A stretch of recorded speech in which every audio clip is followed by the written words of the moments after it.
In today's video, I'm going to teach you how to add a price range to your Facebook business page. Setting a clear price expectation on your page helps visitors decide faster if your business is the right fit, and it can reduce repetitive questions about costs. Today, I'll walk you through exactly where to find the setting and how to choose the option that best represents your pricing. Start by heading to your Facebook business page. This is the public page for your business, not a personal profile. Once you're there, look beneath your profile picture and cover area for the About section. Click About to open up your page's key details. Inside the About area, scroll until you see Basic Info.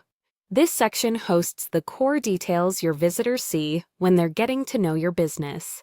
Within Basic Info, look for the option labeled Add Price Range. Go ahead and click that. You'll now be prompted to choose the price range that applies to your business. Facebook offers 4 simple labels: cheap, moderate, expensive, and splurge. Pick the one that best reflects the typical cost of your products or services. As a tip, think from the perspective of a new customer.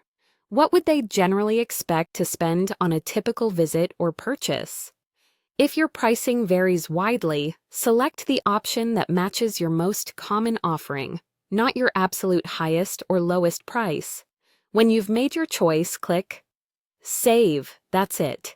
Your page will now display the price range, giving visitors a clear, at-a-glance idea of your pricing level.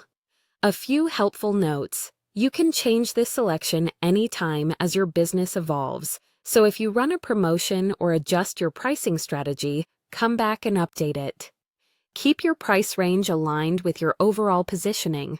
Your photos, menu, or service list, and description should match the expectation you set here.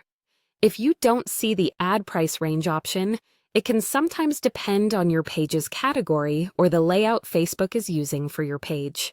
In that case, double-check that you're on your business page's About area and that you have the proper permissions to edit details. After saving, it's a good idea to view your page as a visitor to confirm the price range is visible and looks right on both desktop and mobile. Clear, consistent information builds trust and helps customers take the next step with confidence. And that's all you need to add a price range to your Facebook business page. Thanks for watching, and keep your page details up to date so visitors get exactly what they need.